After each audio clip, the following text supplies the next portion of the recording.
Alright, what's up, y'all? Um, I got my headphones on with my microphone on it now because my last video that I posted, you can't hear nothing I'm saying at all, which might be a good thing, hell. But anyways, um, hopefully you can hear me in this one. We're going to start off with this video here that is in San Angelo, Texas, I believe. Start it off. Let's check it out. Hi, John Bryan, West Virginia civil rights lawyer here. Let me tell you about this video that I saw today that took place in San Angelo, Texas, in a Walmart. And it really struck me in a number of ways, and I'll explain that to you, but here's the video. They said he possibly had a child with him too, so. Description off there? Just said that he had brown curly hair. That was it. Unknown description of it. Eyewitness account. Nobody in the store has anything on him. They don't know who he is, but nobody in the store has seen him or even know what he really looks like. There's all Didn't see a guy with a 3-year-old in there. I'll go back in. Basically what happened here is somebody had called cops and said that there was this drunk guy outside of Walmart, and there was really no connection between that call and the guy they ended up encountering inside Walmart, except maybe, I don't know, something. I'll let you speculate on why they actually singled this guy out. Or maybe it was Walmart. Excuse me. Hey man, can I talk to you for a minute? Y'all can go on screen. Have you guys been talking to anybody around here? Talking to... Like surrounded him. Oh, we've got calls that someone's out here harassing people, and they may be drunk. You haven't had anything to drink tonight, nothing like that?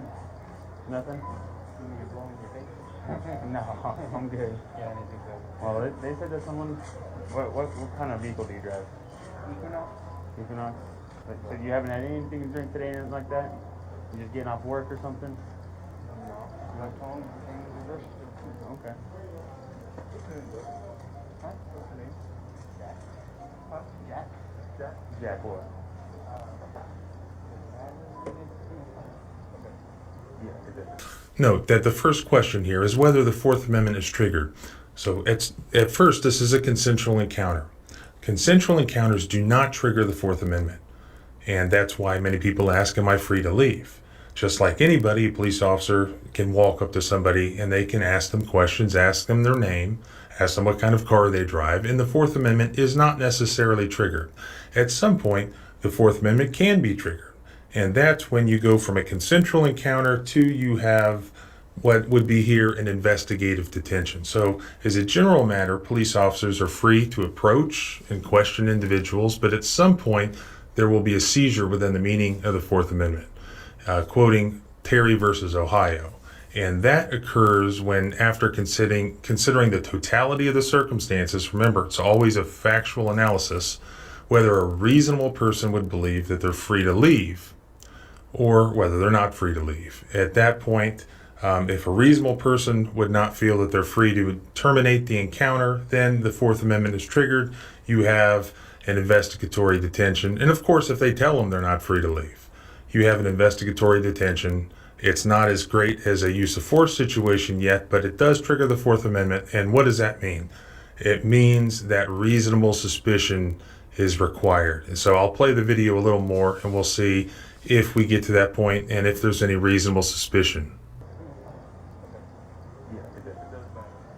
Quick enough, like verify who you are. No. Do you have any idea on you? I do, but I don't have to give my ID. I don't think you understand what this is. This is not. You can tell us what is what. So. What's your name? You're saying I have to give Look, my name just because... Look, we're not trying to hang you up or anything. We're trying to make sense of what's going on because someone's telling us that someone is possibly driving drunk with a child in the car. First off, what's that got to do with me? That's all I say. What's that got to do with me? Has nothing to do with me. What made you come up on me and ask me out of all these people in this damn store? You know what I mean? They gave us your vehicle and a description of you. There Yeah, you go. description off there. Just said that he had brown curly hair. That was it. Unknown description on it. I can't eyewitness account. They gave us your vehicle and a description of you. Okay. So, I mean, you can either make this long, drawn out, and difficult and keep your son out Well, here you can with all your see- groceries. See You what? see that I'm not drunk. Now you're threatening. I don't know that. You mean all you did is tell me that? Well, okay, I told you. Okay, well, we're trying to verify who you are, and you're making that difficult. It's not that hard to just hand over an It's ID. not that hard for me to go about my day. I don't need to drink it or do anything, but I don't, I mean, tell me I'm forced to ID myself. That's bullshit. Or you're. So, do you have any ID on you? I do have an ID. May I please see your ID? Just to verify who you are. What Simple good as is it that. going to do? A lot of times, What good is it going to do to verify who I am? but sometimes people like to tell people like private. So, it's well established that even a temporary detention of an individual where they're not free to leave, no matter how short of a time or no matter for how limited of a purpose, it triggers the Fourth Amendment and it's a seizure nonetheless. So, what is required before that can happen?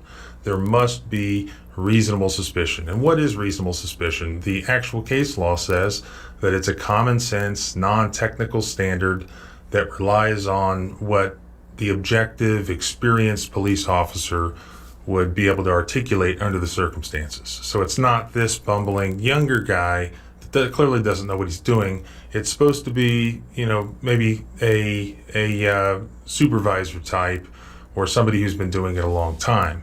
But there has to be, somebody like that has to be able to logically demonstrate and articulate, given the facts surrounding the situation, that there's some behavior that's likely to be indicative of some more sinister activity that may appear at first glance. So there has to be some particularized fact scenario that applies to this actual person that they're seeking to detain. That has to be or should be based on illegal conduct.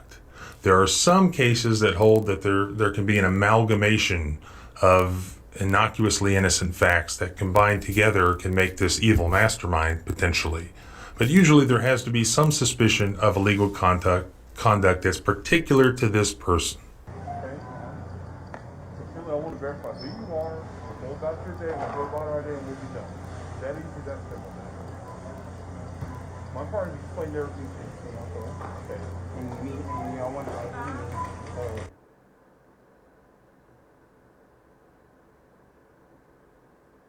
Here, ID? Yes, ma'am. Okay, but this is an intoxicated subject call. Okay. So, this is what's probably going to happen, if it hasn't been explained to you already. Unless you identify yourself for this legal investigation, you're going to be arrested for failure to ID. Listen to me. Excuse you? And then we're going to call Excuse CPS you? to pick up the kid. For real. Okay, so now you're threatening to take my What's kid. your ID? You're threatening to take my What's kid. your identification? What's your name, dude? Can I talk? I mean, y'all work You for have me, I one don't thing to work for respond y'all. with right now, and that's to identify yourself. And you can't. So at the point he's threatened with arrest for not providing his ID, that clearly is a trigger for the Fourth Amendment. It's no longer a consensual encounter. It is an investigative detention, so there has to be reasonable suspicion.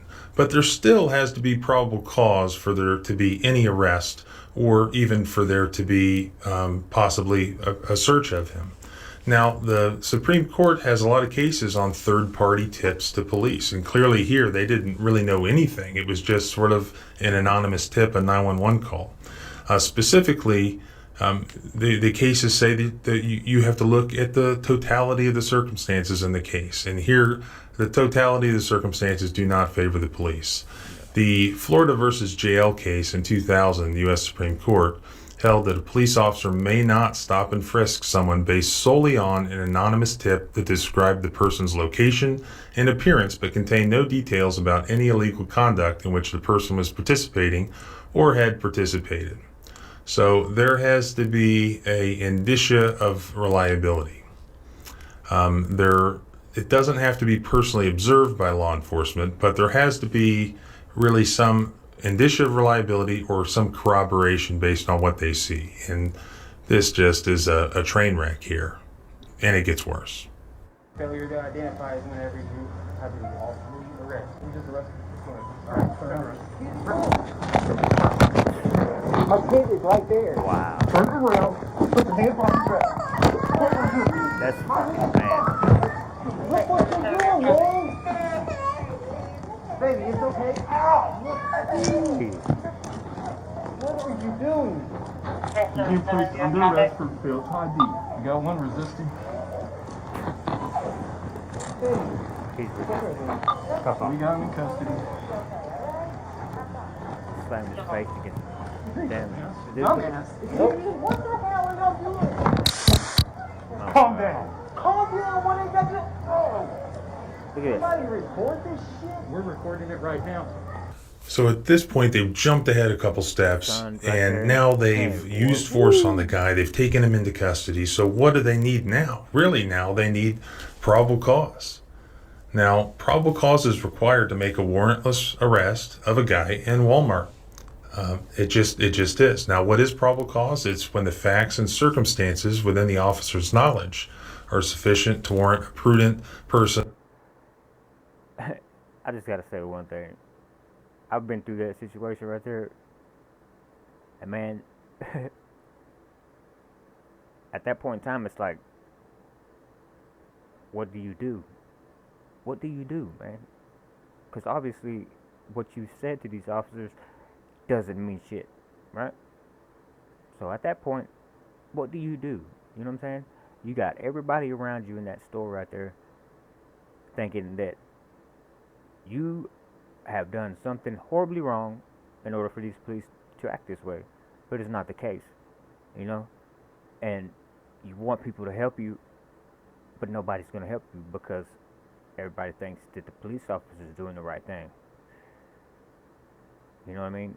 It's just that feeling of helplessness right there, and it gives me chill bumps thinking about it, you know? And his son and the Walmart lady, whoever that Walmart lady is, she went over there and picked up his son and straight. What is she doing? You know what I mean? Like, first off, people don't want to be involved, right? But why did they get involved? Why did that person go pick up his son and basically kidnap his kid? I mean, and the police officers allowed it to happen.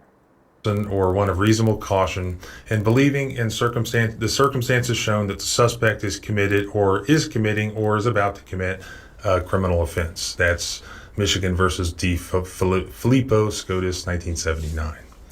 Now, they don't have to always be correct factually, but they still have to possess reasonable grounds for arresting the person. And here, and as you'll see, they really have no reasonable grounds to arrest a guy at Walmart for not showing them an ID, which is not required by him under the law.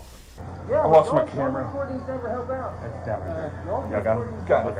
Okay. So, You know what's really bad is the fact that these officers either, I don't know what's worse. What's worse? What do you think is worse? Either an ignorant officer or a conformist officer, or you know what I mean? Like, he's going to conform to his job. You know what I'm saying? He's going to do his job no matter what it is, no matter how moral it is. If it's immoral, it doesn't matter. He's just doing his job, right? Well, I mean, okay. So it's either that, or it's the fact that he's ignorant and he don't know no better. I don't know which one's worse, man. I really don't know which one is worse, because either that or he's just blatantly just not going by morals or his oath to uphold the law, and just doing whatever he wants. You know what I mean? And that's even worse. You know what I mean? Come on, man. It happens every day, man. It happens every day. It's happened to me. It happens every day. It happened to anybody on any given day, just for the simplest things, man. Just like this guy. He's probably never been in jail in his life. Goes out to go grocery shopping one day and this happens. For nothing. He didn't even do nothing. For something else that somebody else did, or somebody else. You know what I'm saying? Like, it's crazy. you gonna do yourself? I just told you. Hey, quit pushing back. Quit pushing back. Quit pushing his arms up like that, man. We're waiting for that, isn't You know it? what I'm saying? Like, God, no. He's about to break his fucking arm.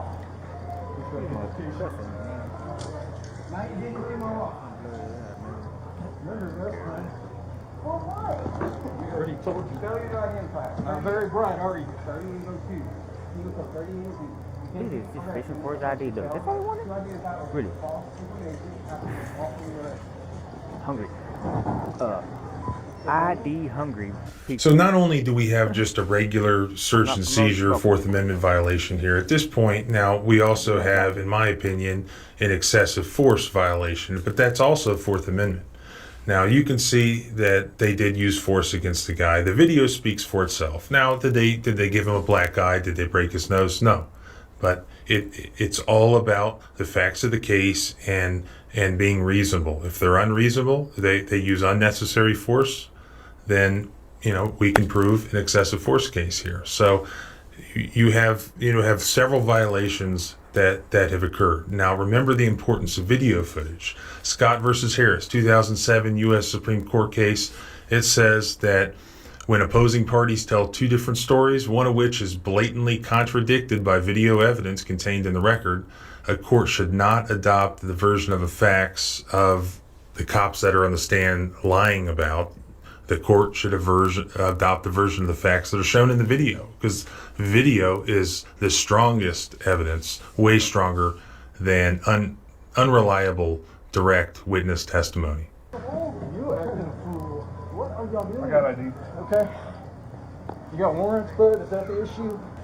I'm gonna walk him out. Alright, but hold up a second. Now, the call was over somebody being drunk, correct? Okay. From this point, you think that they would realize that this man is not drunk, right? And he hasn't been drinking, correct? So, in order to show this use of force is just pure stupidity upon the officers. Really stupid. Oh.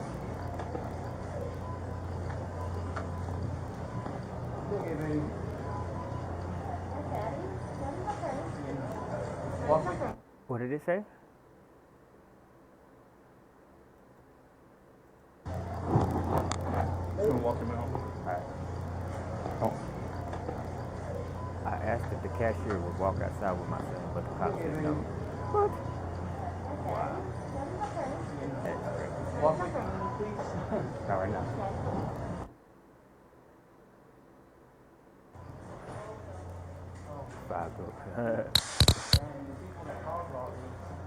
By the way, guess what? Guess who can't claim qualified immunity as defense? Walmart.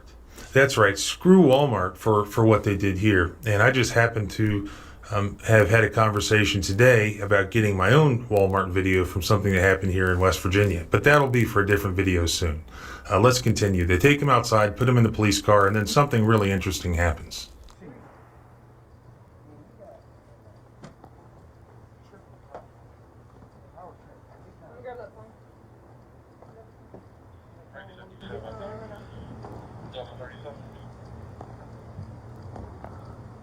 This is the supervisor who walks up now.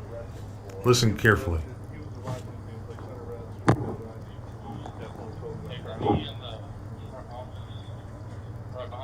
So basically these guys, the cops that were involved, are telling the supervisor what happened. And then you're going to hear the supervisor's response.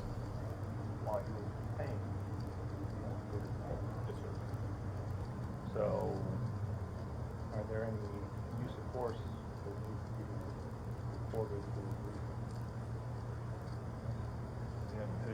Sorry if you're having a hard time hearing it. It's not very loud. So he asked whether there were any use of force situations. They don't really quite tell the truth. Yeah, they did use force. And you, Mr. Supervisor, you might want to watch back that body cam video. Yeah. Try to say he didn't. Okay, so the supervisor's on scene. They've told the supervisor what happened, all the information they had against the guy, the evidence they had against the guy, and you can just see the supervisor's like, oh, okay. And they lied about the use of force, so he didn't even know about that yet. And he's like, all right, well, here's what you're going to have to do. Take a listen to this. All right.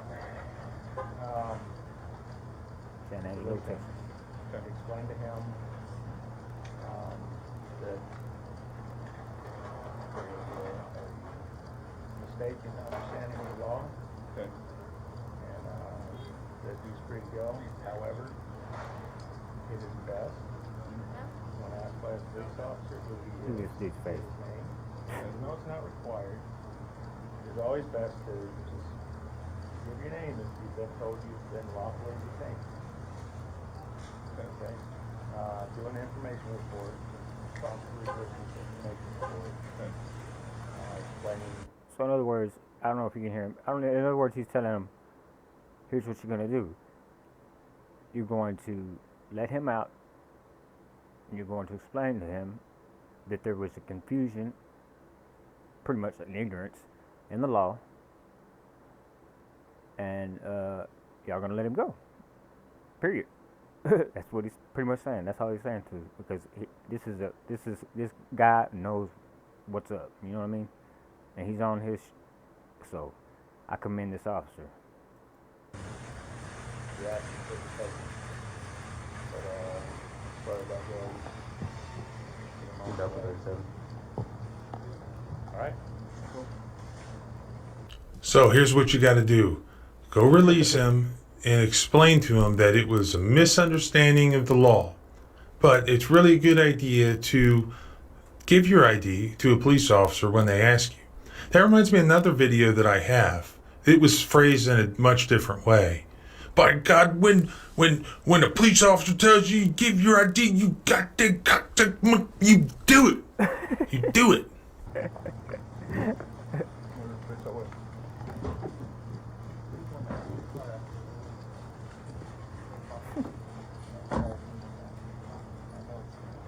What part? We don't know who it was. Someone called in. When we get these off, and I'm going to explain everything to you. Ouch.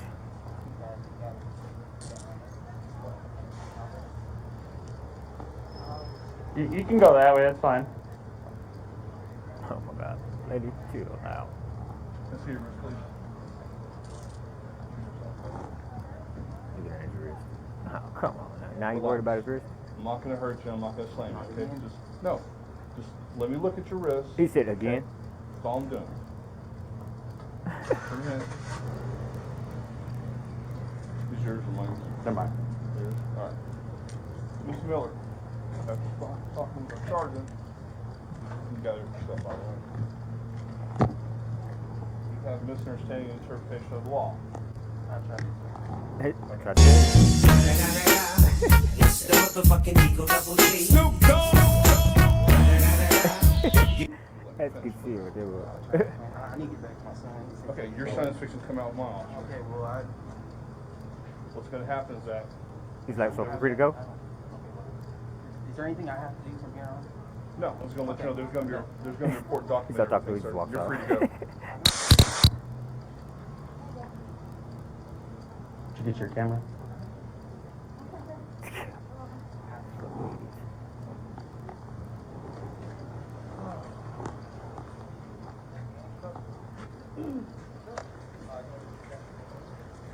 I sure hope that he is taking action on them officers for doing what they've done. Thank you. Yes, ma'am. Not just letting them get away with that. So there it is. That's By the what- way, he added that to his own video, but it was awesome. And it's always nice to have a happy ending. I hope that there's a happier ending with a nice lawsuit with some really exciting depositions and a great settlement at the end. And I wish I could handle that case, but I'm not in Texas. But that's a great case. And my favorite thing about it is that he didn't even go out looking to cause some sort of a problem or invite a problem. It just came to him. Literally, he's with his toddler trying to buy some soda, minding his own business. And you know what? Again, screw Walmart. And they came up there at the end and said, "Well, thank you for your service, officer. Thank you so much for what you do." Wait, what? Why are they not liable for kidnapping his kid during that encounter? I hope he sues the hell out of Walmart for that. Of course, that's just my opinion.